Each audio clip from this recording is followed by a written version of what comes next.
شروع اللہ کے نام سے جو سب پر مہربان ہے۔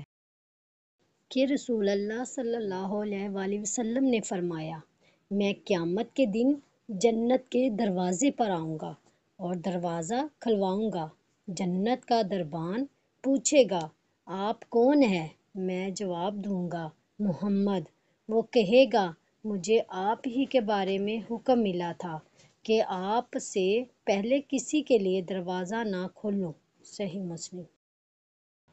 حضرت ابو ہریرہ رضی اللہ عنہ سے روایت کی کہ رسول اللہ صلی اللہ علیہ وآلہ وسلم نے فرمایا، ہر نبی کی ایک یقینی دعا ہے جو وہ مانگتا ہے۔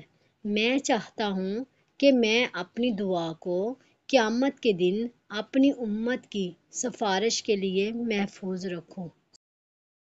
دنیا میں جنتی پھل کھانے والی خاتون حضرت عائشہ صدیقہ رضی اللہ عنہا فرماتی ہیں، نبی کریم صلی اللہ علیہ وآلہ وسلم نے حضرت خدیجہ صدیقہ رضی اللہ عنہا کو جنتی انگور کھلائے۔